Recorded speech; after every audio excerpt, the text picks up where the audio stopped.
First thing I want to do is I want to go with the agenda is I want to approve the minutes from last meeting. Mr. Vice? Mr. Chairman, I have gone over those minutes and I would like to move that they be approved. Do I have a second? Second. All those in favor say aye. Aye. Opposed? All right, let's move on. First of all, I want to thank our delegates. I want to thank Senator Shane Reeves, Representative Charlie Baum, and Representative Mike Sparks.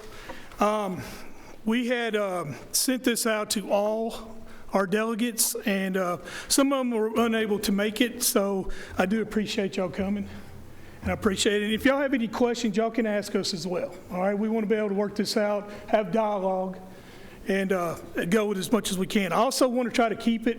We had 10 questions. I also want to try to keep it going, so we'll try to stay within 5-10 minutes, if that's good. All right. The first thing is I want to do is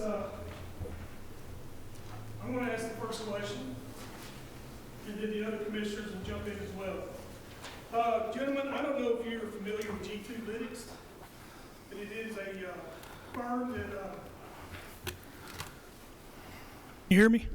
Yeah, absolutely. Okay, I don't know if you're familiar with G2 Lytics. It is a firm that, for all those in here, it is a firm that looks at sales tax and tries to find where we can not only save money, but find money that was inappropriate. And I won't say inappropriate, but, you know, where we have some problems and oversights with sales tax. So my first question is really all to y'all is, are y'all familiar with G2 Lytics? And are you willing to support a pilot program for Rutherford County? Senator Reeves, you can go first. Sure, I will. So I was not familiar with G2 Lytics till I got these questions, and so I've been kind of reading about it today. By the way, thanks for having us. Appreciate all you do. It's an honor to be your senator, and it's an honor to work with these fine gentlemen here, and it's an honor to work with all of you. So I appreciate you inviting us very much. Let me get back on track here. So I wasn't familiar with it till today. And so I've got a comment or two, and I've got some questions too. Maybe you can help me unpack this. I also know that Mayor Ketron played a role in this a couple of years ago as far as getting this legislation introduced. You know, with the county growing as fast as Rutherford, as our county is, it's important that our taxpayers are just not overburdened with property taxes, and this seems like an option I think we might want to consider. What I did not understand from what I was reading about it today, it seems like it's a private firm, the way I understand it, and they come in and they take a look at sales tax dollars on a local level and specifically look for uncovered or potential sales tax dollars that can be uncovered through businesses that for whatever reason are having sloppy accounting practices or something of that nature. So what you want to do is bring the firm in to just do a better audit of local business to see if there are potential sales tax dollars. So my question would be this. I'm not real sure how we fit into that. Is that not a county decision, something that you would actually do yourself? Is that actually something the state would have to play a role in? So educate me a little bit. Sure. What it is they want, and Mayor, I'm going to let you in on this too. What it is that they want to do a pilot program.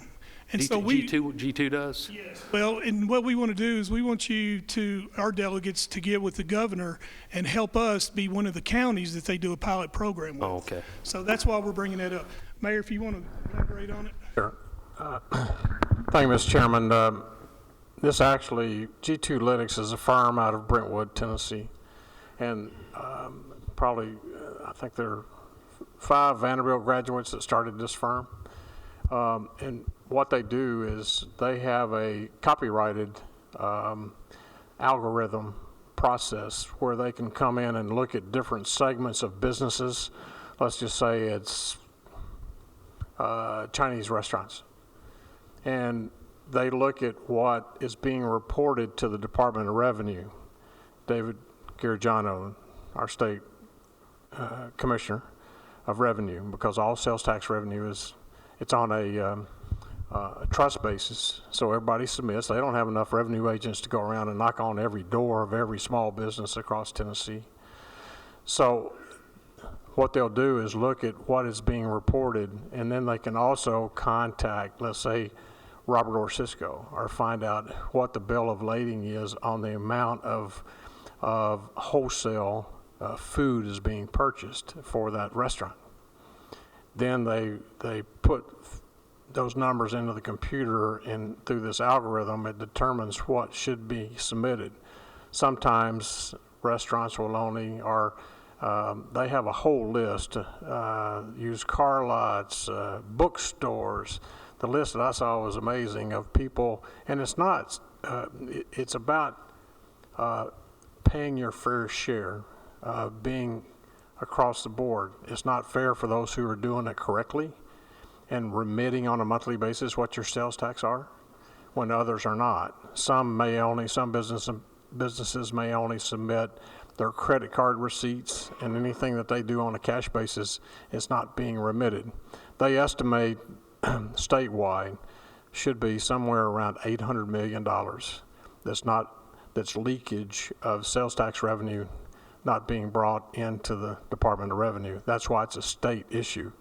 So between Williamson County and Rutherford County, we would have asked them if they would be interested in doing a pilot, because these are two fast-growing counties. They estimate Rutherford County is missing about $3.8 million in leakage in sales tax revenue. About $3.2 million for Williamson County. That's real dollars. I'm sorry? What do you need us to do then? Do you need us to talk to the governor? Is this Talk to the governor. This wouldn't be a county relationship with this group? Well, I found out just yesterday, matter of fact, that this company, because they're talking to 6 other states right now, this company has actually talked to Bank America, and Bank America for those counties, they believe that there's that much money out there that Bank America is willing to advance the money based on the estimation of numbers to be brought in.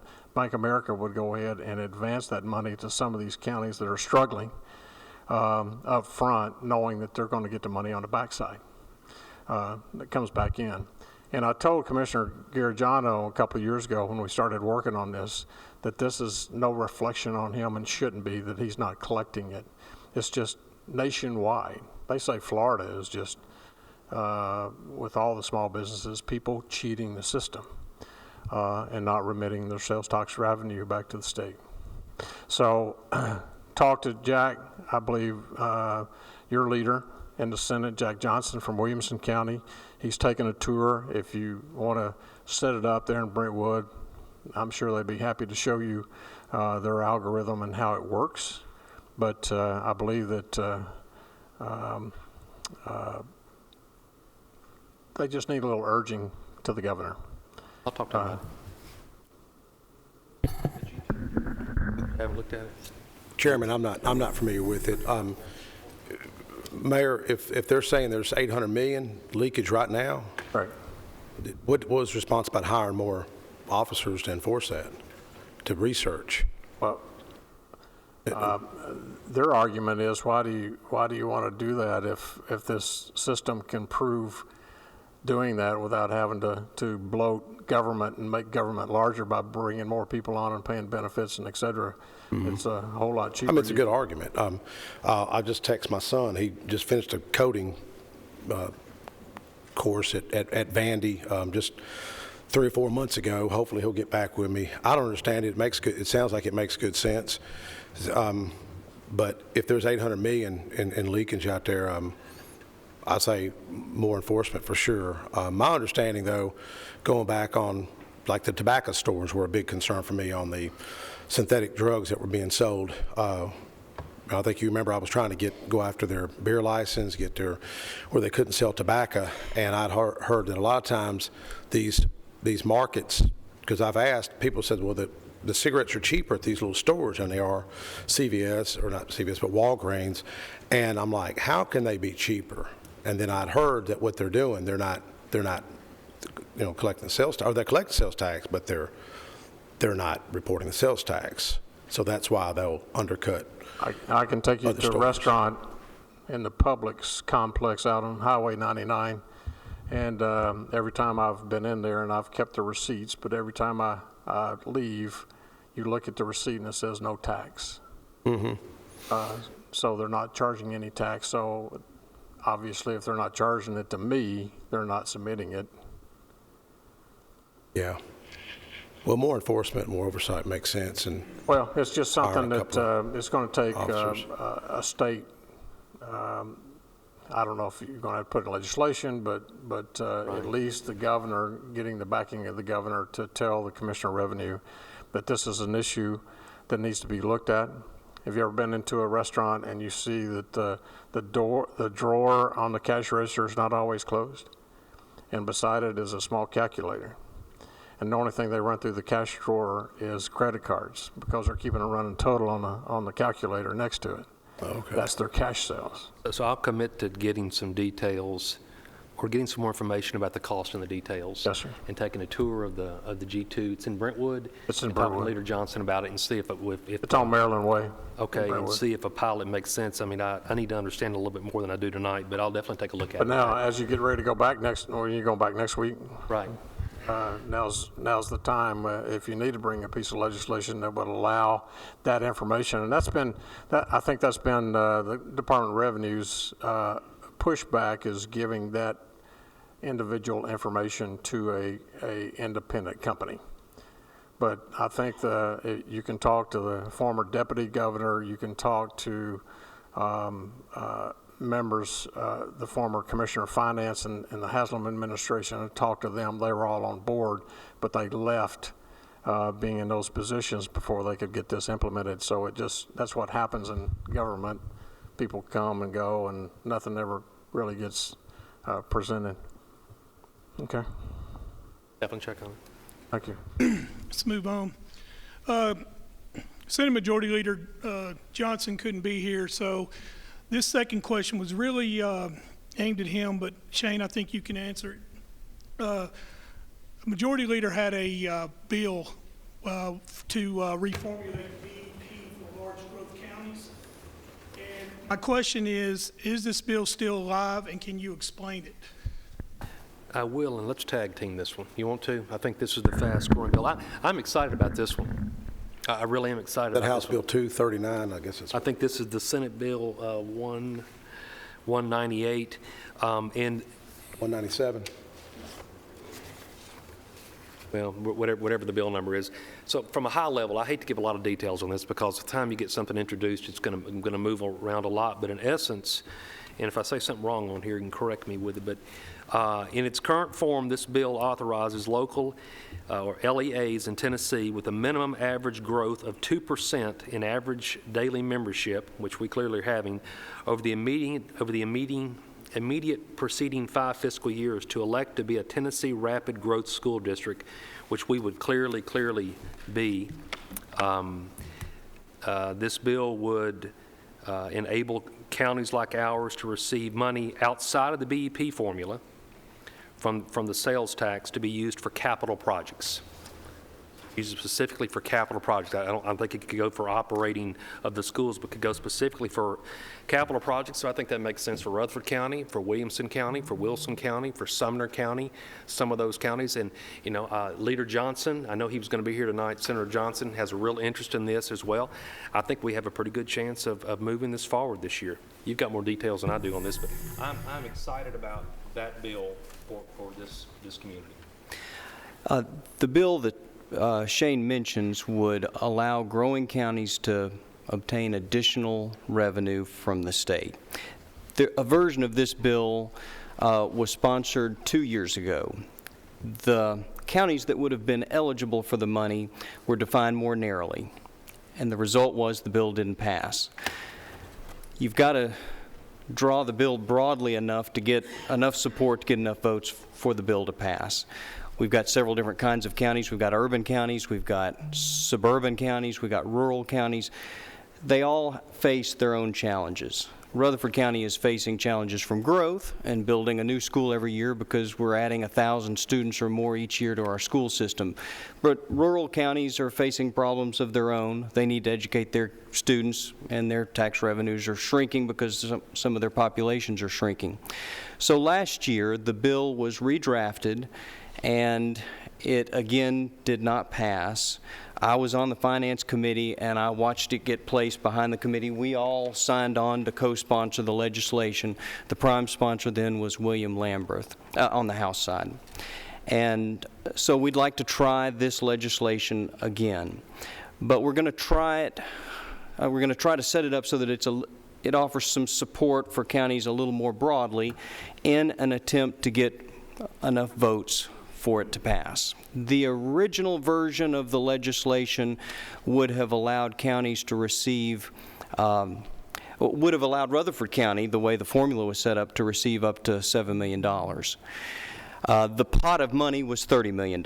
So you can imagine this was a pot of money that was only going to go to a handful of counties, and there just isn't enough support to get a piece of legislation like that passed, or at least it didn't happen. So we're in the process of drafting the bill again. In fact, it has been drafted. My office has drafted it on the House side, and I've got a copy of it right here. And it's drawn to be a little more broad so that the $30 million would be, there'd be more counties eligible for the $30 million. The result for Rutherford County would be that the maximum amount they would get in the legislation would now be about $4 million instead of $7 million, but the prior versions hadn't passed. Okay, so that's one thing that we're approaching next year, but this funding would be recurring. So the $30 million would be recurring so that these growing districts would receive this money, I'm going to say perpetually until it's taken out of the budget. I think we'd like to offer an alternative proposal that would use an amount of money that could be used for capital projects for counties, growing counties that are having to build schools, but the money would be one-time money, and then the next year perhaps we could get the money again on a year-by-year basis. Maybe that would be an approach that would make the representatives and senators up in Nashville more willing to vote for this. And so the second approach takes the amount of money, it's earmarked to be one-time money, non-recurring funds, but it can be used for schools. The school districts, like Rutherford County Schools, would apply for the money through a grant process. And I would imagine the grants more or less saying, we've added 1,000 students to our school system, we need to build a new school, we want some state support for this capital project, and the money would be allocated as a grant one time for that year for the districts that are building schools that year, and then hopefully when the next year rolls around we could find the funding to do it again. Basically what we're trying to do is we're trying to find a way to get enough support to get this legislation passed. It's failed the past 2 years. Rural representatives and senators are not supporting it. Some of the urban ones are not. And so we've got to find a way to get more support. You know, earlier today, well, let me mention something to people that are at home watching. You know, people don't realize you've got taxpayer-funded lobbyists. You got lobbyists at Capitol Hill. Most people, I don't even know if commissioners know this, you got a lot of lobbyists up here that you're paying for, me and you're paying for. I got a list of them. There's TOS, TSBA, TCCA, County Mayor Association, and COAT, which is the County Officials Association, something. Can't keep up with all the acronyms. But anyways, there's 1, 2, 3, 4, 5, 6 lobbyists that you're paying for. You and me are paying for it. People don't even know this. None of those lobbyists, did they come to your office? They come to your office about this bill? Those lobbyists? They didn't come to my office. I bet you they didn't come to your office, and I bet you they didn't come to the Senator's office. We heard a little bit of it on finance, but... This thing about it, if these people are lobbyists and you're paying for this, we're paying for this, those people in the audience are paying for that, they need to be working this stuff to help the counties. It's hard enough with just legislation I'm carrying that are issues that don't have lobbyists. So I'm out there, you know, fighting this on my own, and it's hard to, when you're just one person on these issues. Charlie Curtis, who I think a lot of, and I know Mayor Ketron thinks a lot of him, he used to be a representative. He's with the County Commissioners Association. And no disrespect to Charlie. Charlie hadn't talked to me about these issues. But like he told me, he says, Mike, we got 94 other counties out there. They're not going to be for this bill. And so this is the rural versus urban dilemma that we're in. Here's I tried to make, wasn't able to make copies of all this with the copy machine. But all those fast-growing counties are right here in Middle Tennessee, right here. I'm surprised Trousdale grew almost 40%. We're the number 2, I guess, fastest-growing county at 23.7. Williamson, 26.5. Wilson, 23.4. Davidson at 10.5. Murray County, you don't think a little Murray County, that's grown 16.5%. And what Charlie was explaining to me, he says, Mike, I got one part of Murray County busting at the seams, the other part isn't. So we were talking about what can be done. He looked over this bill and he says, man, you're going to have to team up with these folks. And we're going to have folks, these lobbyists that you're paying for, they need to get off their, I'm not going to use the term, they need to get off their tail. If that's what they're paid to do, taxpayers are paying for it, ask them what they're doing. And I like some of these guys. They're nice people. But if they're supposed to be working, ask them what they're doing. And this school situation, I appreciate Director Spurlock already asking me about this bill about 6 weeks ago, 2 months ago. Well, no, even at our opioid mental health town hall, you were working it then, sir. All due respect. Appreciate that tour you took me on. But these are some challenging times. Doug just got me, appreciate Doug, this list of school construction the past, since 1988, 30 years. Look at the cost of schools. And I don't think we can say we're fiscally conservative and we don't do everything we can to study our cost. I do it at home. Those people in the audience and people at home do it. They study their cost.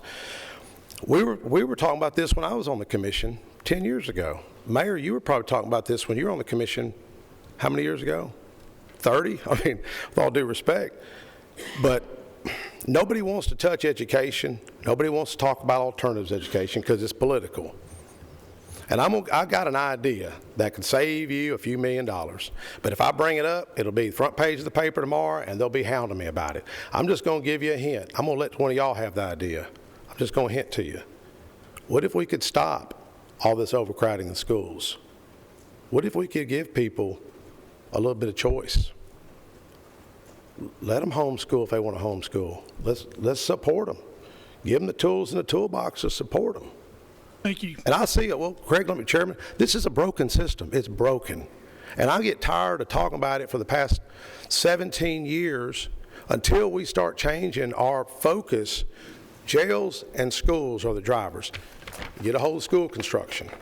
And I appreciate the good job you're doing, Spurlock. I'm not trying to give you a hard time, but I mean, we got to study these costs, and it's the same old cycle. And I asked my 88-year-old mother yesterday, Mom, I got this meeting tonight. Pray about this meeting, Mom. Because I don't like frictional meetings. I don't like where people are using bad language and things like that. I don't like that. And my mom said, I said, Mom, what should we do? She grew up in Scotland, tight as all get out. She said, I don't want no more tax increases. We don't need no more of that. And I value my mother. Hey, Senator Reeves, Senator, Representative Sparks, is it safe to say that our delegation will sponsor this bill? Oh, yes, we've already had the legislation Let me draft. put y'all on the, but I just want to know that our delegation is supporting this. Yes. I think so. You- I don't Shane think we will can. support it in Sure. the Senate, and I'll support it in the Right. House. Mike? I'm a co-sponsor on this Lamberth bill. I mean, I think the takeaway is this is a very good thing for Rutherford County. This is funding outside of the BEP. This is going for capital projects, This and everybody bill. tells me we're building schools. 239. And hopefully it's recurring money. Yeah, House Bill If it's 239. non-recurring, it's better than nothing, but if it's recurring money. So that's the takeaway. The state is in a great financial shape right now. I think this is a good time to get this bill passed, and we're going to push hard to get it done. Thank you. Okay. I wanted to go back real quick to GT Lytics. You were asking us what we need from you. State needs to give permission because right now by law, only revenue agents can audit. So that's what we're asking Say that again. our delegation. By law, only revenue agents can audit. So that's why we're bringing this question up to you and our delegation. I'm going to move on. I want to recognize Commissioner Rather and to ask the next question. First of all, guys, good to see you, and thanks for being here, coming home for the night. This is kind of a hard question because we've been talking about some of the same things since we started. The question is, do you have any ideas of proposed legislation for rapid growth counties, such as for transportation, waste management, and schools? And I think after we've been talking, the question really should be, do you have any other ideas? Because we've been talking about the same thing since you've been here. So what ideas are you working on, or do you have in mind other ideas for rapid growth counties and how we can increase the funding to pay for all of it? Go ahead. I'll talk about transportation. When it comes to getting state money for some of these transportation projects, it really comes in the form of us lobbying more so than legislation. But I want to compliment Representative Sparks. He put together a fantastic meeting last year where we were as persuasive as we knew how to be with TDOT to get funding for the Jefferson Pike project. And it has now been approved. Construction will start later in the year, I think. And this is I forget how many millions of dollars it was, 25 or 30 million dollars. $52 million project. What I've discovered is you can't ask for 10 things when the state doesn't have enough money to even start on the first one. So you kind of have to prioritize. And the Jefferson Pike project was really our top priority. And so that's what we used a lot of our persuasiveness on. Now that that's been funded, we want to go back for the next project. And from talking with different people, it sounds like two of the next ones on the priority list are the Rock Springs interchange around Smyrna and some work on Almaville Road improvements. And what we're going to have to do is we're just going to have to make the case to TDOT that we need that funding. Now, one of the reasons why we were successful last year is we were able to get into a room with TDOT where we had the mayor, commissioners, Smyrna Town Council folks, representatives, senators, and it looked like we were all on the same page. It looked like a lot of us, and the project got funded. And so I think we just want to take the next one on our list and begin to persuade TDOT that that's needed. So we already kind of touched the schools piece of that, but I have a whole new level of appreciation of the traffic since I've got this new job in Nashville. I mean, going back and forth, starting again next week. I mean, it's really amazing the level of congestion. I was encouraged by Governor Lee's recent comments about transportation here, and even in the last few weeks, he's talking about working regionally to try to solve some of these issues, and he seems to be very committed to prioritize that in the near future, so I was encouraged by that. One specific thing is the Interstate 24 Smart Corridor. You know about that. And that has already started. I was looking at that today. It's a 3-phase program that's already been studied. It's going to be completed by the winter of 2023. And this project's going to be completed in phases along 28 miles on Interstate 24, working with local municipalities, law enforcement, and transit and planning organizations. It's the first of its kind in Tennessee. It guides drivers to make the best decisions to reduce congestion and crashes and gets ready for the latest technology. So it really is a smart interstate that's being funded. So we'll see, but I'm encouraged by that. So that's one thing, at least going back and forth to Nashville. Now, as far as Rutherford County itself, I think it's going to take projects like what Representative Baum just said, but it's a couple thoughts. Speaking of transportation, it took me an hour and a half to get here. I called the chairman, afraid I may be late. Speaking of technology, doing things differently, Mark Cleveland developed an app called Hitch, if you want to look it up, HYTCH. And Mark had heard me complain about the HOV lane that Commissioner Joe Carr in the back there loves. I'm just kidding. He doesn't like the HOV lane. None of us do. It needs to be eliminated. And I'm saying there's lack of enforcement. They don't want to enforce it. They say it's dangerous. But Mr. Cleveland, I think he won Entrepreneur of the Year. And I tried to develop the same app, but he had a whole lot better idea than I did. He was able to monetize it with sponsors.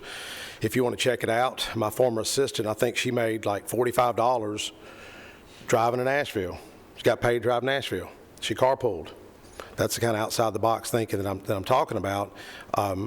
Doing more with less. And a lot of people don't, I mean, Mark has told me, and I don't think he'd be upset with me saying this, Tennessee's just behind.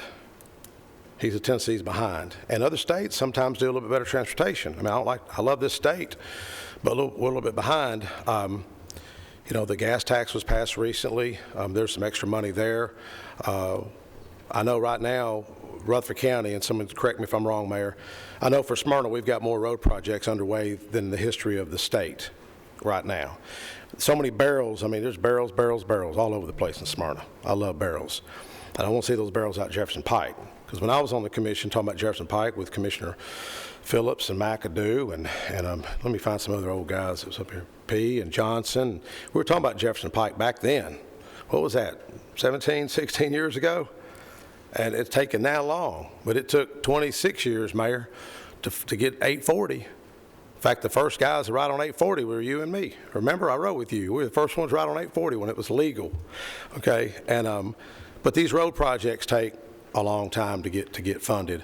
We're kind of dealing with a good problem with growth. There's probably a lot of areas that are losing. I mean, there's people that's losing population. They probably wish they had our problem.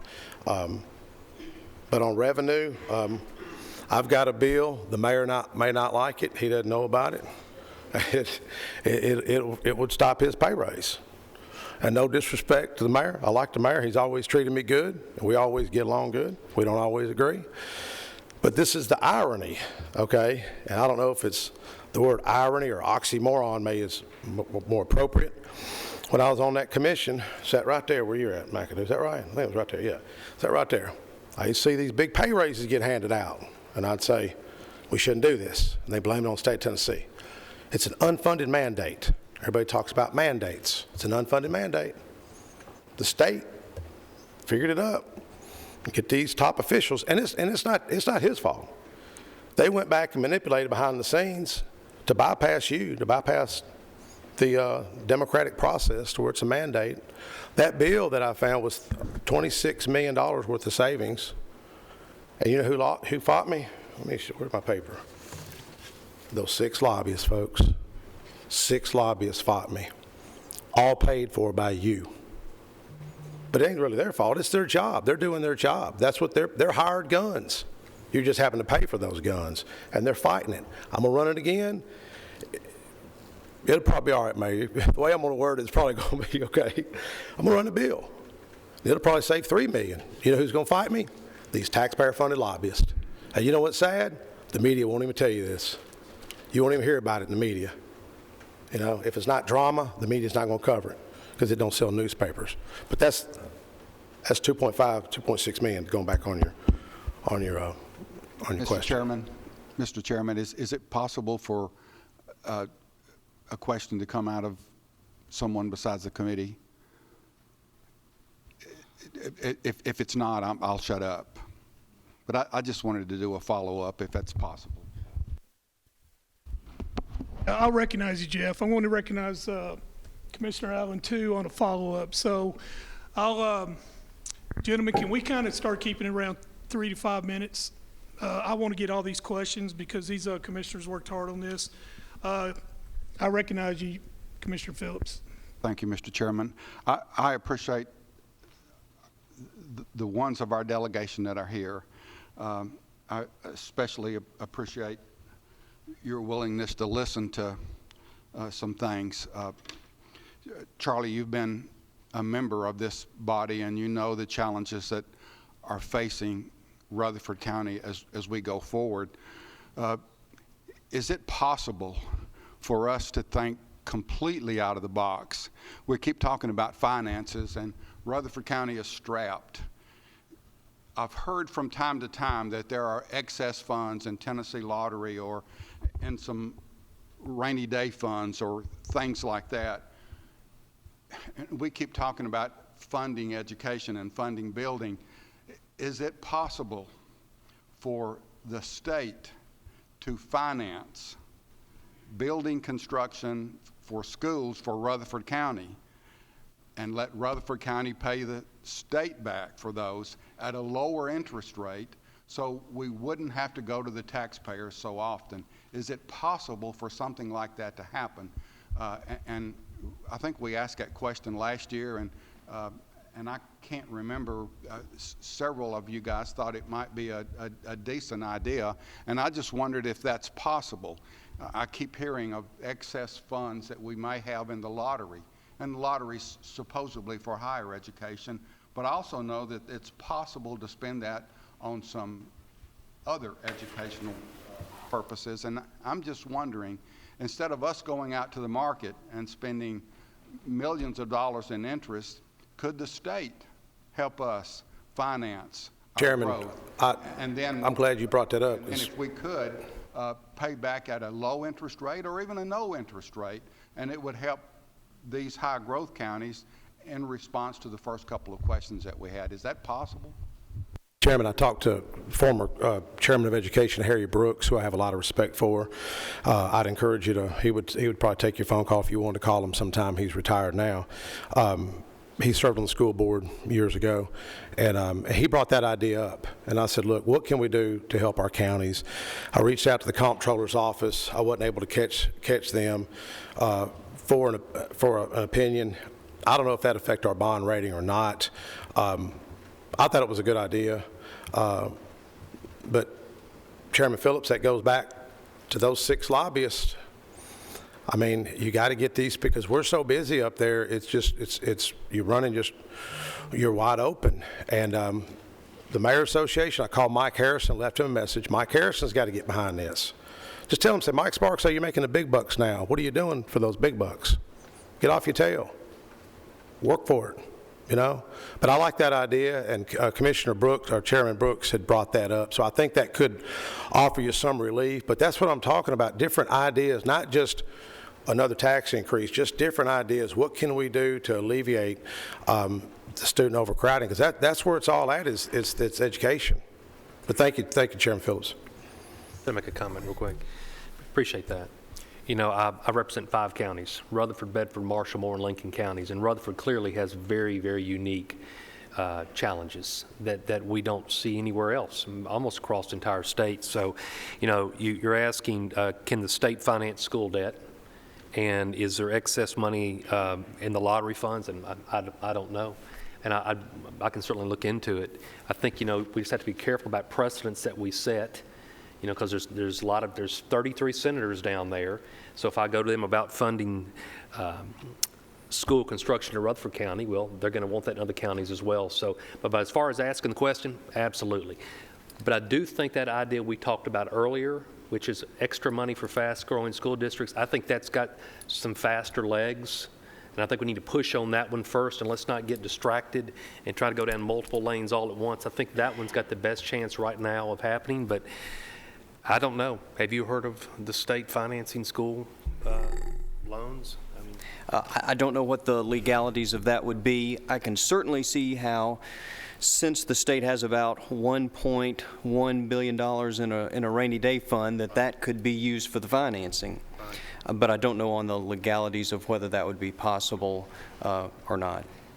I'm not really talking about the state financing. I'm talking about the state loaning the county money to build schools and the county paying it back. That's what I'm talking about, and it would save the county money and also further the education of our kids on a statewide basis, if it's possible. I don't know that it's possible. I guess I would add this. The county currently has the opportunity to borrow in the bond market. You have to pay back interest according to the bond rate. If you borrowed from the state, presumably there'd be a rate of interest you'd be paying back. You might attempt to negotiate a no-interest loan. But I guess my question would be, what would the state's rate of interest be relative to the bond market? And can the county borrow at lower interest rates than the state? You might find that the state isn't able to borrow at a rate that's any lower than the county. I know Rutherford County has an excellent rating on its bonds. We've talked about that before on the county commission for several years. It may be that the state and the county would pay essentially the same rate on these bonds. From one day to the next, it might change where one's a little higher than the other, but over the long run, it may be that the state has no ability to borrow at any lower rate than the county. But I don't know that. I just know Rutherford County's bonds are rated very highly, and so I know that Rutherford County ought to be getting a very good rate. Okay, I want to recognize Chairman Allen. She has a follow-up question on the BEP formula. Go ahead. Every time I hear percentages, I always get a little bit of heartburn, because I know sitting in your chair in Nashville, using percentages in terms of allocation seems like the most equitable way to distribute dollars. The problem with that logic for us is you set the classroom size in terms of student-teacher ratio. And so that's what drives how many classrooms we need. So it's how many physical bodies are walking in the door that drives how many classrooms we need. And then as our number continues to grow, we're at 50,000 now, it's going to be harder and harder to achieve 2%, but we still might be easily, gaining significant numbers of children compared to a smaller district. So legally, is there some reason you have to use the percentages, or can you just be open-minded to remember that it's physical bodies that drive this issue, not percentages? And I know that's very difficult because, again, like I said, from an equitable standpoint, it seems equitable to apply it percentage-wise, but that's not really how the real world works as far as us trying to find a seat for a kid. Want me to comment on that? The 2%. The 2% threshold that you're describing is what identifies when a county is growing sufficiently fast. But once they're in that category, the amount of money they would get back from the state is based on the population of their student body or their student head count. So even though you might have counties out there that have a smaller number of students, and they may grow at the same rate as Rutherford County, maybe Rutherford County and a smaller county are both growing at the rate of 2%. Once they're in this growing county category, the amount of revenue that they would get back from this legislation would be based on the population, the student population in the counties, and so Rutherford County would stand to get a lot more money back than a county that may also be growing at 2%, but the money they would get back would be a lot smaller in dollar amounts because they don't have as many students. So I think the legislation would address size that way. And our governor has recently, he showed an interest in taking a look at the BEP formula. But you know how that goes and how long that possibly could take. So I still think this one approach we're talking about can get traction a whole lot faster. So it's outside the BEP formula. So I think that's what we should push on. Thank you. You good, Ms. Howard? Let's get to the next one. This is it's a pretty touchy one right here. So I just want to let you guys know this is very important to us. So I want Commissioner McIndoe to ask this question. You recognize? Thank you, Mr. Chairman. We've had a lot of discussion on this one, and we've had some feedback from the representatives that maybe some of this can't be done. But when can we, and which group of you are ready to sit down and begin to amend the current language in the outdated development tax and discuss swapping out the development tax for revised County Powers Relief Act, our real estate transfer tax? Do I need to elaborate on it further, or do you understand? No. You want me to start? And I think we're happy to comment on this. We've learned a lot about the development tax over the last year. Let me take just a minute or two to give a little bit of background. Rutherford County has a development tax through a private act. In 2006, my understanding is several parties got together in Nashville in order to pass a new piece of legislation called the County Powers Relief Act that would allow counties to tax new construction at a rate of $1 per square foot. And the parties involved in this agreement really didn't want counties to have private acts with development taxes, the $1,500 development tax that Rutherford County already has. But they grandfathered those counties in so that if you already had a private act, you could keep the private act. The catch was you couldn't have a private act with a $1,500 development tax and charge this $1 per square foot fee. They wouldn't let you do both. What the County Commission has asked us to do is to allow them to raise the $1,500 development tax. The reason why this ends up being difficult is the County Powers Relief Act includes a provision that says that counties cannot change their private acts with respect to these development taxes. And in fact, counties can't adopt new private acts now. The only private acts around with these development taxes are the ones that were grandfathered in, the ones that existed before 2006. So, in order for Rutherford County to raise its development tax above $1,500, the County Powers Relief Act has to be changed. It has to be amended, which is problematic because that means it's not just a Rutherford County issue, it's a statewide issue. It's a piece of legislation that affects the whole state. So what we have discovered is that there's many different parties involved. There's county governments, and more than just Rutherford County, that want to adjust these rates. There are also real estate agents, there's home builders. There's a lot of opposition to changing the County Powers Relief Act. Let me, trying to think what we want to say and in what order. So we've encountered quite a bit of resistance to raising the development tax, options for raising the development tax for Rutherford County. In fact, it can't be done without changing the County Powers Relief Act. I guess one option would be to attempt to change the County Powers Relief Act. Another attempt would be this, and I'm mentioning this for you to consider. It would be for Rutherford County to repeal its private act. If Rutherford County did that, then it would by default be like every other county in the state that doesn't have a private act. It would be governed by this County Powers Relief Act that I've been referring to. So what the county would be doing is they would be terminating the private act that allows them to charge $1,500, and they would then be eligible to charge this $1 per square foot on new development. They would then be like every other county in the state that doesn't have a private act. That's sort of another option. I don't know whether that second option that I've just mentioned would be met with the same level of resistance in Nashville or not.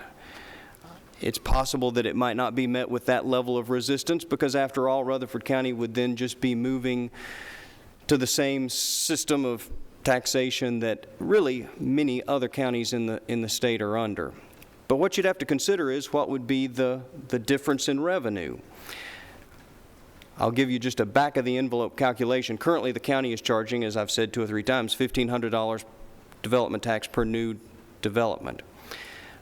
But that same amount of money would be generated on a 1,500 square foot house. If you're charging $1 per square foot under the County Powers Relief Act, then that would generate the same amount of revenue. But if the average house in Rutherford County that's being built is 2,000 square feet, 2,500 square feet, 3,000 square feet, it would seem to me that the County Powers Relief Act would generate more revenue. And in fact, this is my understanding, I wasn't in Nashville in 2006, my understanding is that's why the legislation was passed in the first place. I'm referring to the County Powers Relief Act. It was passed, the mayor can fill in the gaps, it was passed in order to help counties generate revenue for things like schools in this situation. But Rutherford County hasn't taken that approach. It's still under its grandfathered private act. Now, we could say more, but that's a lot to get us started. Let me ask you this. Would it not, you talked about options. Well, here's an option I also think. Could we not look at sort of like a trial 6-month period where we could choose between the private act and choose between the $1 square foot, where it'd be like opened 6 months for us to to reopen it, to choose, like you said we choose in 2006, open that up again for 6 months? My impression from talking with attorneys in Nashville is once Rutherford County, if Rutherford County were to repeal its private act, it would not be allowed to go back on that. I think the intent of this 2006 County Powers Relief Act was to get rid of these private acts. The mayor's nodding his head. He knows more about 2006 and what went on then than I do. I think it was the intent of this legislation to get rid of these private acts, so that I think if a county got rid of their private act, they would not be allowed to move back to it later. So do you think we could appeal that act? I'm wondering if that would be an approach that would meet with some approval by some of these different parties. And I think, and I'm going to mention this as a possible way to proceed, there are a number of home builders and real estate agents in town. They have representatives. I think it would be worthwhile for us to ask them if that's something that they would be agreeable to. I don't know what their answer would be. It's possible that their answer would be, we don't like it because we've done the same back-of-the-envelope calculations that I just provided for you, and it's going to cost them more money.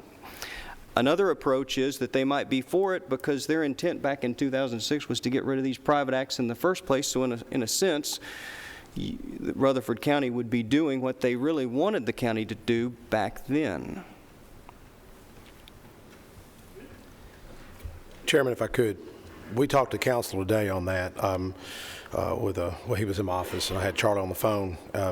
It's very confusing. Even the attorney was having a tough time with it. But, and Mayor, correct me if I'm wrong, the way I was inferring this is that if we change this, it's only used for education. And I said, well, what about solid waste? And we've got this landfill up here. What about roads? What about the jails? And the way he said you can only use it under that other way for education and school construction. Am I correct, Mayor? So that kind of leaves you in a dilemma. I mean, is the sheriff going to get less? Is it going to hurt solid waste, which is a big issue for a lot of us, Commissioner Piercy? So it has some unique challenges, but I do think going back to those taxpayer-funded lobbyists, rallying, the good thing, the governor's from Williamson County's growing, so that gives you a lot of clout if we could get the governor on board with something like that. I think it would help if we talk to the real estate agents, for example, in town. Candy Joyce is one of their representatives, and say, what would you think about this? Is this something that you would oppose? And if it got mentioned in Nashville, would all the lobbyists come out against it, or is this something you'd be interested in? Last year when we agreed to carry the bill and work on that, I think you asked us to do it last year, Commissioner Phillips. I mean, the one thing that didn't know is that it impacted all 95 counties. It wasn't, you just can't make the change for just Rutherford. So because of that, there just wasn't the political climate down there to change it for 95 counties, just for Rutherford. So we'll have to find another way to go. I understand that, but can we look at population? Can we add an exemption in this County Powers Act that exempt counties maybe with the population of 300,000? A good example of what you do now on salaries. You set salaries by percentage by the population of that county. And there's no ifs, ands, and buts. So why can't we do this with the County Powers Act? Say, for an example, Rutherford County is 300,000. What's Canton County? So if the other counties that are not affected by this, they can say, well, heck, it's not going to make any difference to us. So I'm looking at maybe you can get it ratified by population. Yeah, it's still my understanding it would impact all the counties that had over 300,000, and all those county commissions and all the different communities would also have to have their own opinion of this. So it's just, I wish it was that easy, but It's possibly something that could be tried. I do know that another representative in the House last year, at the same time we were working on this issue, went or had some legislation drafted in order to allow his county, the county he represents, to be eligible to charge this $1 per square foot fee. the reason his county couldn't is you have to be growing at a certain rate in order to be allowed to charge this $1 per square foot, and his county wasn't growing fast enough, but they were growing. He wanted to, his bill would have taken the legislation, this 2006 County Powers Relief Act, and it would have lowered the growth threshold so that his county could charge the tax. And he was essentially met with the same resistance that we were, and really wasn't permitted by leadership to run his bill. Thank you, Mr. Chairman. I have a question about this County's Powers Relief Act, and I don't have an opinion one way or the other about the development tax we have or the adequate facilities tax. But the problem is if we switch to the adequate facilities tax, you collect half of it on the front end and half of it on the back end. Right now, the developer pays the $1,500 before they start the project, is my understanding. So that's going to completely upend our accounting and cash flow. And so if there is an effort to change it, to repeal our private act, is there a way that you would sponsor a bill or help us to say that you can either collect half now and half when the project's finished, or collect it all up front? You're correct. The County Powers Relief Act really requires the developer to pay after the project's done, and even then, if there's a little remaining work to be done, they can get extensions, as opposed to the current development tax under the private act, which is paid up front. In order to change that, you would have to change this County Powers Relief Act. And this, again, is sort of the area where people have been really resistant. There's a lot of opposition to changing the legislation to either do that or to allow counties that are growing but not quite as fast to be able to charge the fee. There's a lot of resistance to change this legislation. And it's because some of the stakeholders have said, back in 2006, we negotiated this legislation. We agreed to pay $1 per square foot in good faith, with the understanding that a couple of years later, or 5 years later, or 10 years later, folks weren't going to come right back around and want to change the legislation. The reason this suggestion we've had to repeal the private act might work is that doesn't require us to change the County Powers Relief Act at all. It would just repeal the private act that only pertains to Rutherford County. Chairman, if I could, just real quick on what McAdoo mentioned. You mentioned Cannon County. They only grew by 661 people in 8 years, where we grew by 62,286 people, just to show you the difference. Earlier, when I had the attorney in the office on the conference call, I was asking him what else could be done, and I don't know if this, he doesn't, I asked him about a task force study, which you could still be running this bill and have another bill asking for a task force study. And this is what I done on the childhood sexual trauma when I mentioned that 2 years ago, if you remember it. It was going to be hard to get a bill passed, so I was able to get a task force study done. The task force study was very positive for my legislation on ending the statute of limitations on childhood sexual trauma, and we passed the bill. The task force study primed the pump, if you will. So I've asked for a task force study. We're writing the legislation now. I hope that they would help me with the study. But the last time, and correct me, Mayor, if I'm wrong, the last time this has been looked at was in '04, is what our records show. Do you remember task force? I don't know if the county commission asked them back then. I don't know if Commissioner P. or Commissioner McAdoo can remember that. '06? No, I think there was a task force study done prior to the legislation. Okay. So I filed that bill. I mean, I hope that this commission will be okay with requesting a task force study. I think it would, if y'all could maybe take a position on that next steering meeting, and if I could get 21 commissioners to sign off that they're supportive, then I'll carry the tax force study. And I still got to get those 6 taxpayer-funded lobbyists got to help me, though. So I need y'all to reach out to those guys. And I just want to reiterate, I also think it'd be helpful to reach out to the home builders and to the realtors. They evidently in 2006 came to the table to negotiate this agreement, and see what changes they would approve. I mean, it's not really their decision, but see which changes they would view positively as opposed to in opposition. Well, we have created an infrastructure committee. So Commissioner Cush is heading that up, and we are dealing with real estate agents, home builder association builders, and so we are in the process of doing that. And I'm sure you are. Yeah, and so, but what we need is, we just need y'all, we need to have some support, or at least for you to listen, and to understand that we're trying to do everything we can without having to just rely on raising people's property tax. I'm going to move on. I'm going to recognize Commissioner Reed. Gentlemen, I want to say thank you for you being here this night, and how much we do appreciate you being here with us. And I know you've seen this list of questions, and I have several on there, but I'm going to look at one tonight that I have a director of our emergency medical service back there that is needing some assistance and some help, and our county budget needs some help with this. And it deals with TennCare and reimbursement from TennCare that we have from our emergency medical service.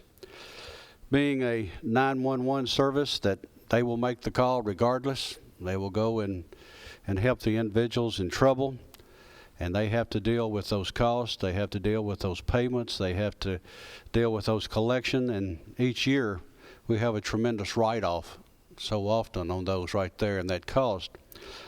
And we have one of the best emergency medical services in the state of Tennessee. I'm not bragging, I'm just telling you the truth, because that's what they are. But these costs continue to mount, and when we deal with TennCare, the TennCare rate that they pay many times is less than the current Medicare fee schedule. And you can imagine what that is costing us when we have to pick up those costs from there. And it's half of that Medicare schedule. So there is a resolution that come out of our Public Safety Committee just recently that will be coming your direction. And that resolution deals to the fact that we're asking that if there's some way that could be added into that budget, that at least the TennCare be brought up to the Medicare fee, where they at least come out of the same amount, or that they pay the Medicare rate to help us in that situation right there. Because of that cost, we're making close to 3,000 runs a month, and that's a whole lot of runs. So I'd like to know your input on that. So will we support legislation? Of course. I mean, to increase for this. You know, and Rutherford's not the only county dealing with this. My CEO of the hospital over in Lincoln County has got the same situation. Their ambulance services are just costing them a fortune. He's actually going about it. He said, if you can't get it done from a TennCare perspective, is there ways we can just get a separate appropriation just to get us in the black for a period of time? So I'm looking at that as well down there. You know, I would not, you know, the governor's taken this Medicaid block grant approach. When he first announced that early on, you know, like a lot of people, there's so many questions, but I'm becoming more hopeful about that. I really am. Assuming it gets passed on a federal level, I tend to think that it could be a good thing for Tennessee and give us more flexibility, potentially give us some more funds for existing expenses like this, and possibly even for some from new enrollees across the state that might need to get in. No promises, but I am encouraged by that. If that happens, then I think things like this, reimbursing for the EMS services, would make a lot of sense. So either through that venue or through maybe some kind of appropriation, we can make it work. But clearly, it's a valued service. Is it additional? How much is it, Senator Reeves? $1 billion? That would be that block grant. How much additional money it would be? Do you know? We're going to get to keep the savings. I was thinking it was an extra $1 billion to the state. Speaking on that, the ambulance department, I had a constituent that reached out to me. They're elderly people, hardly any money. They had fell in the parking lot at the hospital, and they reached out to me, and they ended up helping them. So I wish I knew who the lady was that helped them, but she was very polite. So if you could relay that over to them, helping that 80-something-year-old gentleman that's on a fixed income, so they help. But going back to what Senator Reeves said, I think that block grant, and I know Governor Bill Lee's got a good heart. Healthcare is one of our main focuses up there, along the lines of Chairman Harris. I know he's very passionate about the opioid crisis and mental health, so it's a big priority for us. So we'll look at that. And one area that, and I don't know if this could help, but maybe it could help in some other areas, is this budget surplus. If there's any potential one-time money that we could use for y'all. It's difficult to get budget requests, as we know, as Mayor Ketron knows. But if y'all do identify, maybe Chairman the Larry Farley or somebody, fire department may identify some type of capital projects that y'all want to do that that is feasible that we could try to ask for. I think it'd be good if y'all took a position and it got us, we're all on the same page, we're all pushing in that same area. I think it could help. It may not help in this area, but maybe it's an additional fire truck. Maybe it's an additional piece of equipment that you need at the landfill, you know, just food for thought. I do wish you'd send us some additional information on it so we really know the math on it. Can you do that, please? Mr. Stevens? Thank you, Mr. Chairman. I've talked to several of you about this in person, but I want to ask you publicly, will you sponsor or co-sponsor a bill that would allow high-growth school districts across the state to retain more of the sales taxes that are generated in those districts? There's a bill out there, the Local Education Capital Investment Act, that does this, and I think several of you might even be co-sponsors on that already. But of the 9 years I've been here, this is the most logical way to help address our school funding, because nobody's taxes are increased. The money that's spent right here in Rutherford County, more of it would stay in Rutherford County instead of us having the sales taxes be donated and paid to other counties. So to me, this is just the best idea that I've seen, and I hope that this is something that you would consider supporting. I know Representative Baum's a co-sponsor. I'm a co-sponsor. I know Senator White's a co-sponsor. I'm not sure. The others, I'm sure, will support it, and I appreciate this is a bill that Director Spurlock and Doug Boder was asking me about, and I appreciate them kind of working that bill here months ago. But the more we hear from people on it, I think it's just kind of positive reinforcement that then they can keep it on the radar. It's a good idea. This bill feels very similar to the one we started talking about tonight, for high-growth school districts. So we'll push all of them. I agree. I support. But you got to remember, we got a fight on our hands because you got all these rural counties. I mean, we're like outnumbered. That's why we've got to kind of team up and get those 6 taxpayer-funded lobbyists to work it and to kind of get involved, And then my next question pertains to the sales taxes that are collected in the unincorporated areas of our county, and then in Eagleville, Smyrna, and Laverne. Currently, a portion of that money is sent to the city of Murfreesboro, and it never has made sense to me that sales tax money that's collected in Smyrna, Laverne, Eagleville, and the unincorporated area has to be shared with Murfreesboro's school district.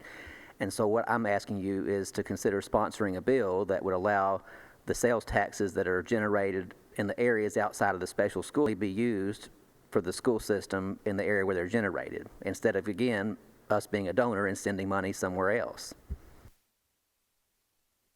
I mean, I'm open to listening to all parties on that. I find myself somewhat hesitant to pit communities against each other, so we'd really have to think through that.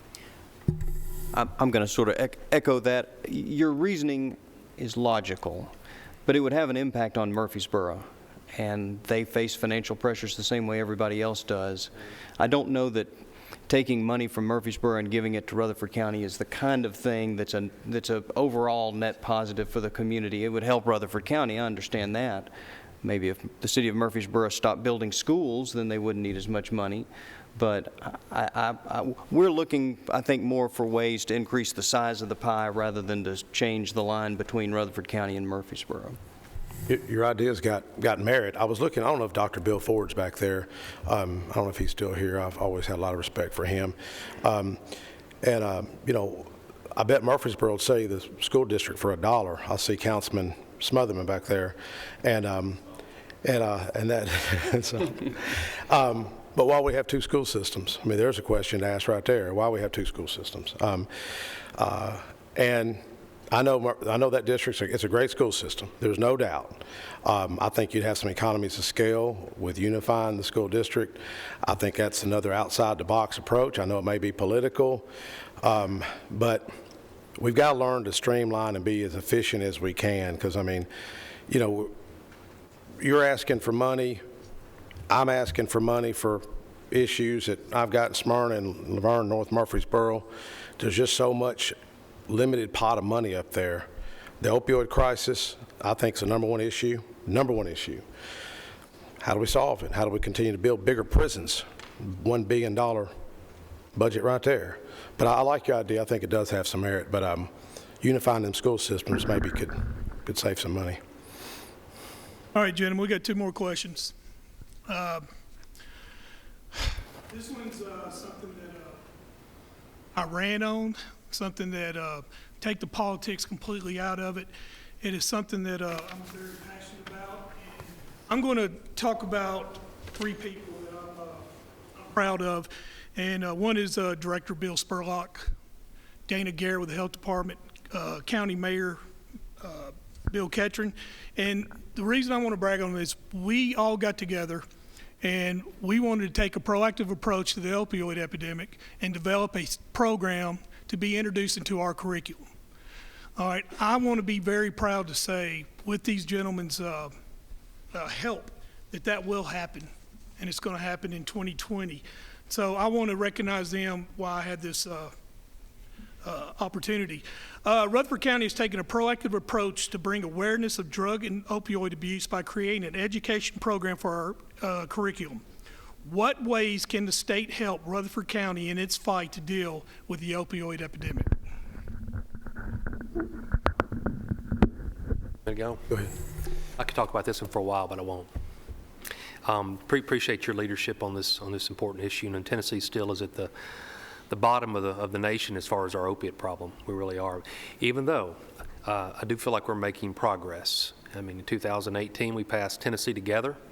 I co-sponsored that bill, and at the time that had 3 major initiatives. It played a role to prevent citizens from getting as much of legal opiates in the marketplace, and that's worked. You know, you could get, citizens could get a 3-day supply or a 5-day supply or a 10-day supply of opiates, and that worked because you actually had people who had legitimate pain needs with hips and shoulders and knees that couldn't get the meds they needed. That bill also had a treatment arm that worked specifically in the jails to try to help inmates that were to get off medications, off the drugs, so when they went in and out of the jail system, they were actually getting the treatment. And then it had a law enforcement component specifically to deal with the illegal meds. Everything I'm looking at specifically from TennCare is showing that we're moving in the right direction on the legal meds. It's the illegal meds, the illegal opiates that are still being a problem. It's the fentanyl, it's the meth, it's the heroin, it's the cocaine. That's the issue around the state that I still think is a real problem. So I'm fully committed to do what I need to do to spearhead that and work with this group and with you to come up with legislation to make a difference. But I am encouraged we're moving in the right direction on this, but more needs to be done for sure. Maybe I can make a few comments from the finance side of things. I serve on the Finance Ways and Means Committee on the House side.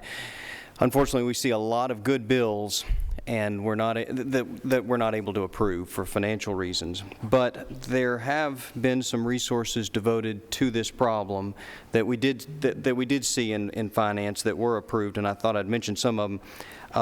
This is new funding in this year's budget. $5 million to expand recovery courts and services, to expand recovery court capacity for folks with substance abuse problems.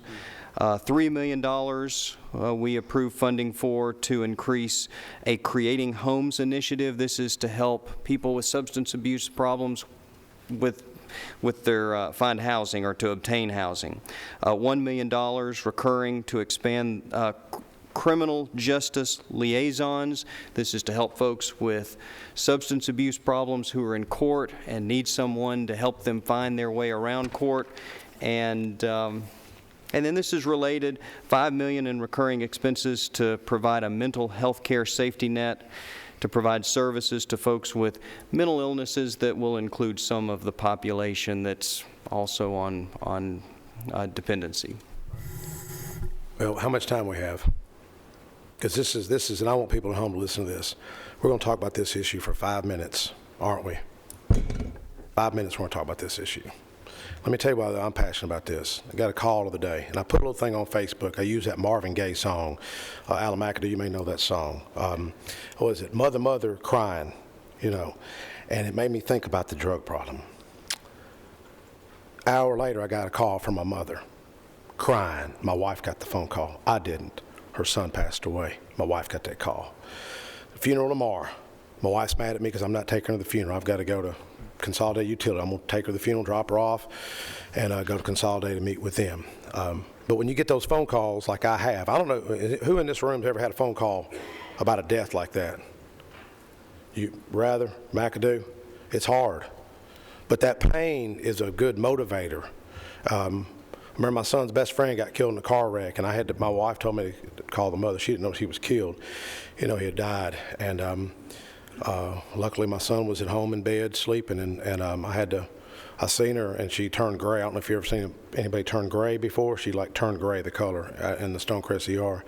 And my wife just shook her head like that because the boy had died. And I seen a grandmother come in that room, and that grandmother started shaking. She said, "He's gone, Mama, he's gone." And seen that. And then I see the father pull up, and all these kids started pulling up from Smyrna High School. All these kids started pulling up. This was back in 08. And seen the father. He's like, "What's going on?" She said, "He's gone. He's gone." He's like, "What? He's gone?" He died. And the father just collapses.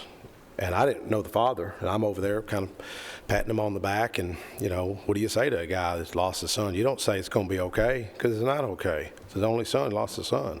So this is what frustrates me with government. And I appreciate your passion, Commissioner, and I know there's a lot of passion in this room. But when you've had those phone calls, and you don't want those phone calls, it'll build passion. It'll build passion where you're willing to talk about this for 2 hours, where you're willing, like you came to our opioid mental health town hall the other day, and so did Commissioner Irwin, and so did Mayor Ketron, and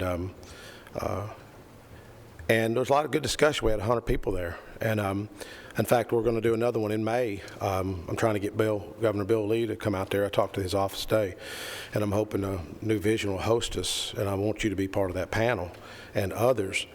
But we've got to have a real discussion about this, because I'll be honest with you, I talked about this issue 10 years ago, and I didn't feel like I had any support. And y'all have heard me share where I took my opponent, Kent Coleman, to lunch. Took my opponent to lunch. People thought I was crazy taking my opponent to lunch. And I said, "Kent, how come nobody cares about this problem, man? I mean, it's just so problematic." And he says, "Mike, if no one's ever been affected by this issue, they probably don't care." And my own opponent gives me the best political advice I ever had. He said, "Get on the health committee. Get on the health committee. That way you can be an effective change maker." Then he starts telling me how to run my next campaign better. I call it a God thing. And people criticize me for taking my opponent to lunch. So we're going to have an 8-minute conversation about the opioid crisis. And I know you're talking more about this in steering, and I appreciate it. But we've got to have, you're doing a task force, ad hoc committee on growth. Why not have an ad hoc committee on mental health and the opioid problem? There's several people in this community that are talented that'd be willing to step up, experts. But our problem is we're so spread out that, we don't have a lobbyist for our issues. You got these other lobbyists. Those guys have never talked to me about the drug problem. Shame on them. Never. I wish I had to book a lobbyist. What is it, Mayor? 95 pages of lobbyists, 6 people per page. Not one of them are lobbying for the opioid crisis. Isn't that weird? All these lobbyists, some of them paid for the taxpayers, and not once have they ever talked about the opioid crisis. Do they really care about that mother that's crying? Do they give it? Do they care? They don't care. I could easily start using a bunch of profanity, but I'm not. And it really upsets me when I see the disconnect in government. Those 6 taxpayer lobbyists, when my bill froze the mayor and the sheriff and all the top officials' pay raise, they'll come to my office, though. They'll want me to back off that bill. Back off. They're like, "Back off." I'm like, "No, I ain't backing off of this." I had no support in the committee. House Bill 1968, if you want to look it up. But all those taxpayer-funded lobbyists fought me. So Commissioner Blair and others, Shanto, Gurley, put yourself in my shoes when I've seen that disconnect. That top highbrow people come see me too. They never talk to me about drug addiction. They never talk to me about the landfill. I care about that landfill. You're not supposed to eat the bass in Percy Priest Lake. I think Commissioner Rather and I talked about this. If it's that bad right now, what's it going to be in 5 to 10 years?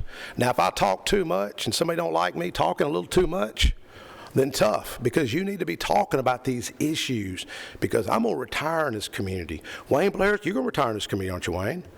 Mayor, you're going to retire in this community. I want to retire here. I don't want to not be able to go to the lake because we're worried about the water quality. it's a mess. I went through the Weak Lane Convenience Centers, man. It's a mess over there. I brought it in the meeting the other day. And that's a whole nother topic. We need another center over there, by the way. But thank you, and I appreciate your passion. I know the commissioners up here care, but we've got to have more dialogue. We've got to have more ad hoc committees on so many areas, solid waste, other areas, to really get in and dig deep and leverage the private sector. You got Dr. Bill Ford. The guy's a genius. Let's get that guy on board. You got Alderman Church back there. Let him get on board. The councilman, Eddie, some of them, let him get on board. But we need more conversation, Commissioner Harris. Thank you, sir. Last question. And about, however long you want to talk on it, but what is your personal legislative priority? And just let us know what you're passionate about and why, and what's coming up.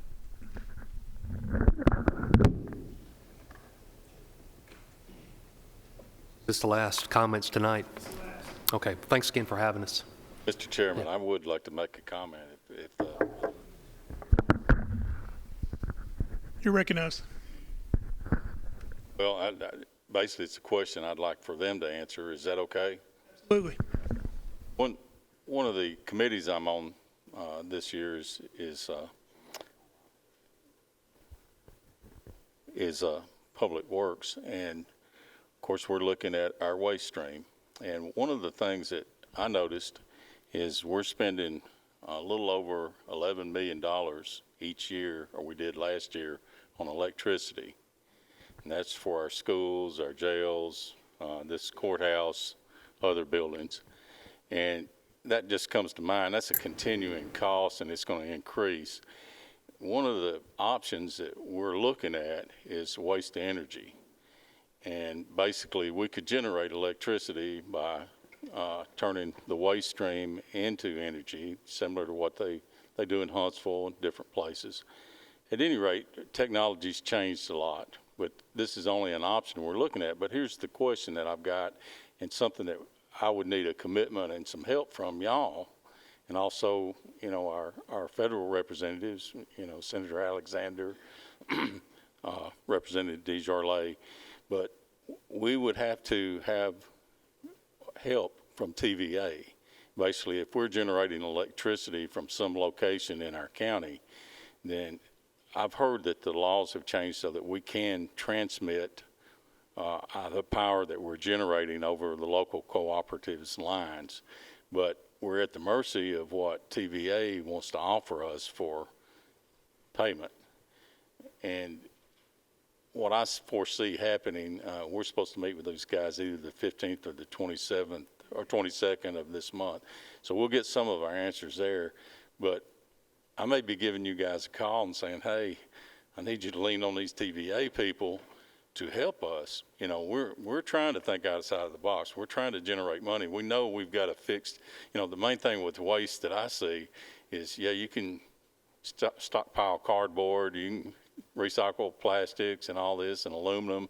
The metals seem to work better than anything else, but you got to have a market for it. Well, we got a market for electricity because we're generating that ourselves. And, of course, you've got the city of Murfreesboro, you got the city of Smyrna, Laverne, Eagleville.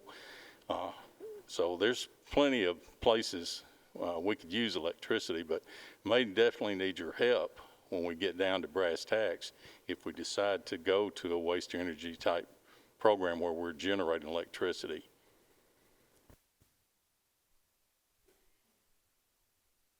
TVA is very difficult to work with, I can tell you that.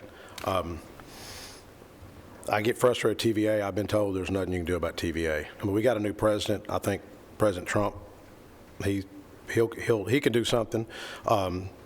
It's like the EPA, we should be in emissions is what we're hopefully this year. The EPA is pretty difficult, but TVA I've heard is very difficult, just like the Corps of Engineers is very difficult. I like your idea. I didn't realize you're paying that much money in electric rates, and Middle Tennessee Electric membership. I've always heard nothing but good things about them. They do a great job, but at least y'all are asking the right questions, it looks like. By the way, their CEO got a $500,000 pay raise while they raised electric rates for the third time this has been about 8 years ago. Maybe I need to get over it. But they raise electric rates, and they give their CEO a $500,000 pay raise. But anyways, just wanted to mention that. But we can help. All right, I'll repeat the question. What is your personal legislative priority this session? So as I said a minute ago, I appreciate you having us tonight. Appreciate, at the end of the day, we all represent the same constituents. We really do, and we're all in this together. It's try to do what we think's best for Rutherford County. So, my homework from tonight is G2 Lytics, rapid school districts, look into state funding for school debt, look if there's any potential funds from the lottery or rainy day fund for school debt. We'll look into it and see what we can do to try to support TVA. That's some things I heard tonight that you want me to do, and there's probably a few more, but that's 5 that I wrote down that I remember. I think everybody in this room knows I'm a pharmacist by trade and have been my entire life. So this last session of the 33 bills that I carried in 2019, 17 of those were health care. So I fully expect to continue to go down that path this next session. The top 3 that I'm focusing on, one has to do with tobacco and vaping. That just got passed on a federal level.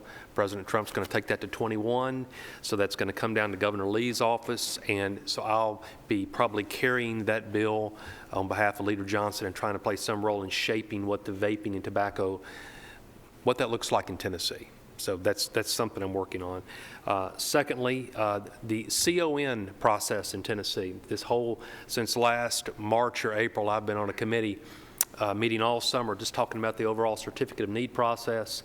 What role does the state of Tennessee really need to be playing in determining, what healthcare providers can or can't do business in the state of Tennessee? And I could probably unpack that and explain more of it to you, but I'm going to play some role in co-sponsoring that process. So at least on the front end, if a new company wants to come to town, a new home health or a new hospital or a new ambulatory surgery center wants to come to town, and they go in front of the state of Tennessee to ask to go through the CON process, it shouldn't be quite so expensive and have so many regulations. So I'm going to play a role in trying to make that a little easier.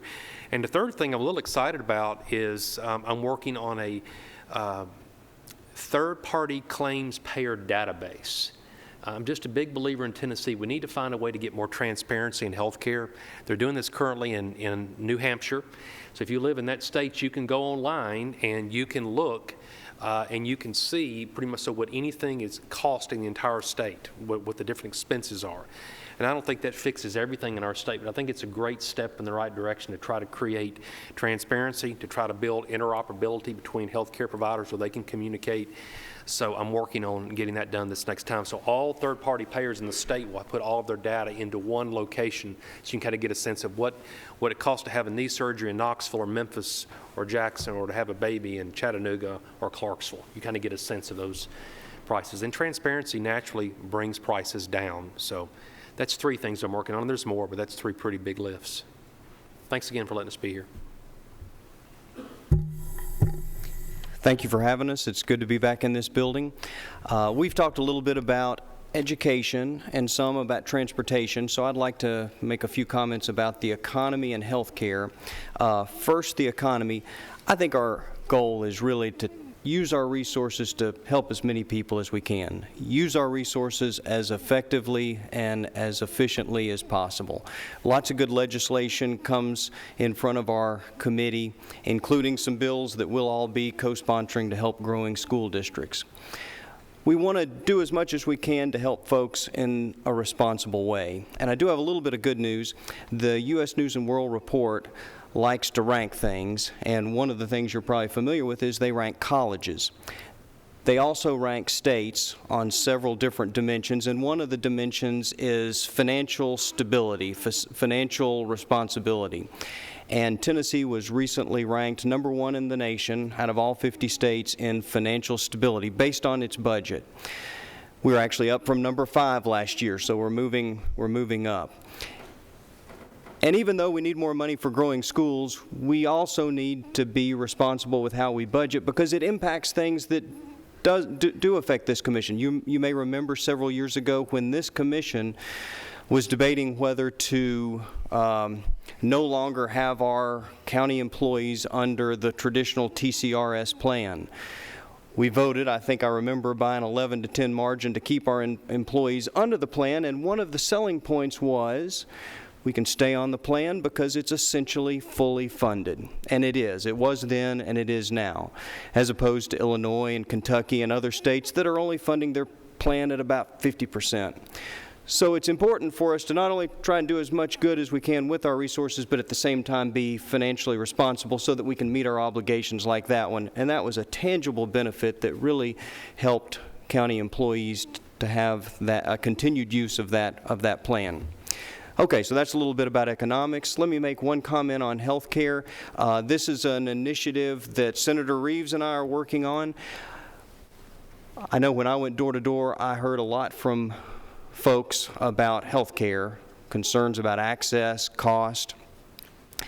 There is an initiative between Meharry Medical School and MTSU to educate a cohort of 15, maybe 20 students per year in a 7-year program where they spend about 3 years at MTSU getting a pre-med degree and about 4 years at Meharry getting their medical degree.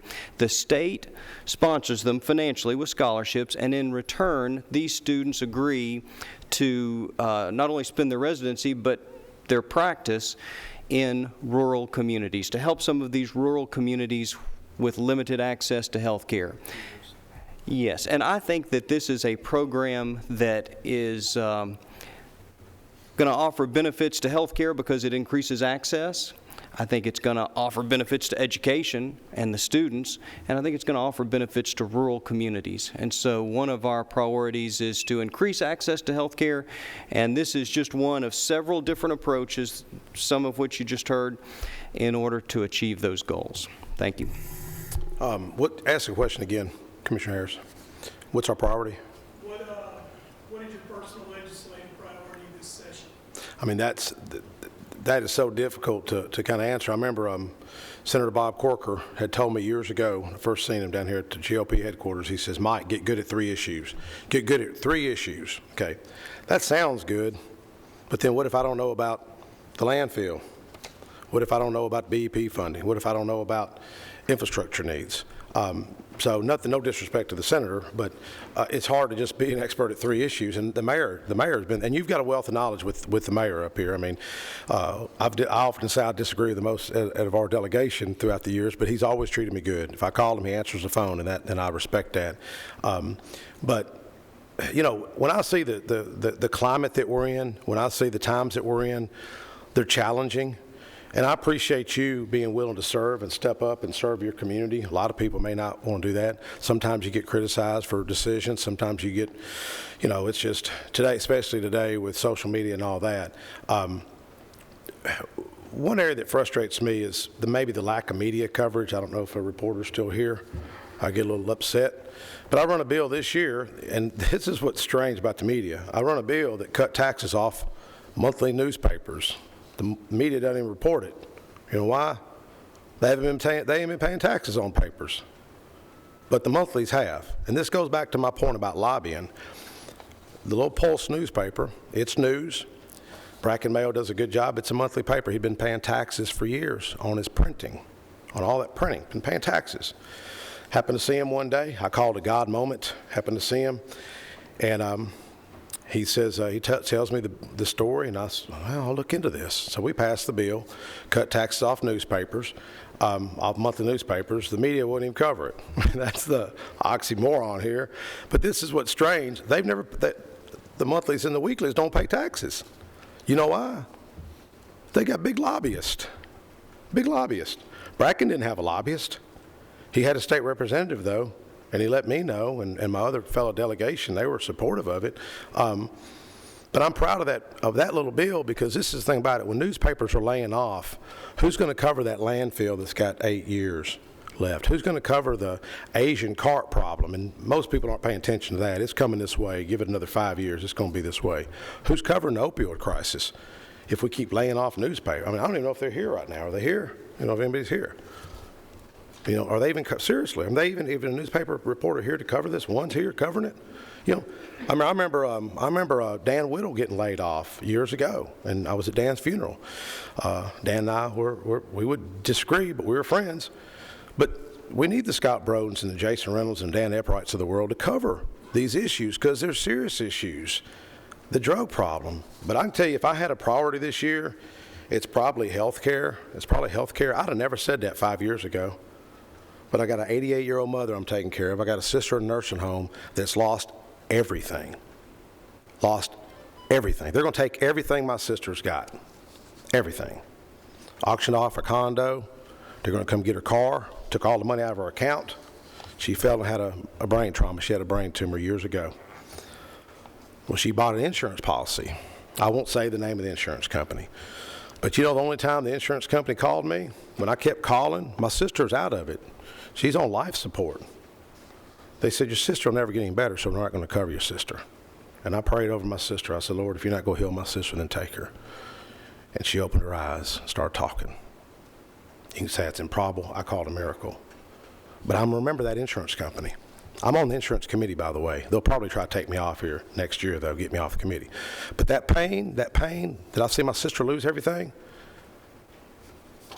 that's not going to change my mind. They never would call us back. The only time they called me back is when I got Fox 17 to do an interview with them. That's why the media is a strong conduit for change, for positive change.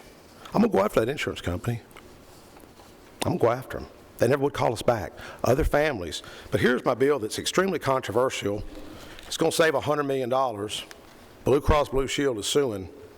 It's about transparency. The media doesn't even cover it. Is that not crazy? We say it's going. We've had a summer study. Going to save $100 million. Montana's implemented this. Saved them $13 million. North Carolina, reference-based pricing. If you want to look it up, go to YouTube. I've got a guy helping us, Ralph Weber, with MetaBid. We've proven that out-of-network is cheaper than in-network. How does that make sense? You in the insurance business, how does that make sense? No one's asking the right questions. Well, now they're suing because we're asking questions. And we're going to stay on it. Martin Daniel, there. If you Google Martin Daniel, Blue Cross Blue Shield, you'll probably find the lawsuit. And we're going to stay on it. You know what? We may not get that bill passed, but we're going to show some stuff that's going on. We're going to show this disconnect, and we're going to have all kinds of lobbyists fighting us on it, and we're just going to keep on fighting back. But health care is going to be my main issue. When I've seen my sister lose everything, and she paid a policy to help her, didn't help her. Didn't help her. She wasted her money. First of all, gentlemen, thank you. I do not speak for all commissioners, I speak for myself. I'm very appreciative that you came. Rutherford County is in your district. And as commissioners, we want to feel like we're heard. We want to know that our legislators are behind us. And for you to show up today, I can't tell you how appreciative I am. I wish you luck. And I pray that everything that you can do goes the way you want it to go. I'm going to call let me do this real quick. Our next meeting will be January 4th, 2021. So put that in your phone. What is I'm going to call a that? 5-minute recess. January 4th, 2021. Come down, and I want the steering committee to go up when we come back, because your iPads are up there, and appreciate it. Thank you. Thank you. Thank you for your all's hard work. Thank y'all. Okay, gentlemen, let's get to our agenda. First thing we need to do is file a vacancy on the Agriculture Advisory Board. You'll see that the applicant is on your iPad. It is Mr. Anthony Scales. Do I have a motion? Mr. Chairman, I so move. Have a second? Second. All those in favor, say aye. Aye. Oppose? Is Mr. Scales here? Okay, his name will be brought up in the commission meeting. Okay, the next is appointment of judicial commissioners, Casey Leonard, Shanta Arnold, Amanda Mathis. Do we have a motion? Commissioner Rather? A second? Mr. McAdoo, a second. All those in favor say aye. Aye. Opposed? We have a vacancy on the PBA. We have one applicant. His name is Phil Griffin. Do I have a motion? I have a motion. Do I have a second? Second. Mr. Stevens, second. All those in favor say aye. Aye. Opposed? Okay.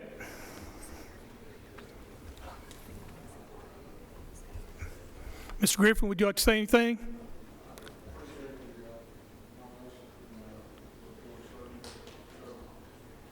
Thank you. Come to the county commission meeting next week. Next thing we got on the agenda is county commission reviewing liability statements before approval. This was brought to me. I will turn this over to Commissioner Stevens.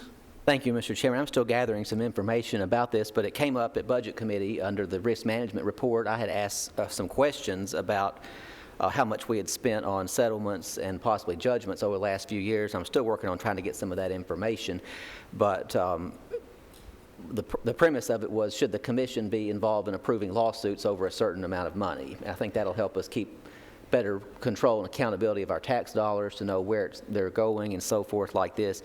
But like I said, I'm still working on gathering information. I would just ask that we defer this till next month. Okay. Is that a motion? I'll make that motion. Okay. Do we have a second to defer? I have a second. Any discussion? All those in favor say aye. Aye. Opposed? Matter is deferred. Gentlemen, you have a litigation list in front of you on your iPad. Is there any questions? Okay, let's move on. Is there any other business? None. Do I have a motion to adjourn? Do I have a second?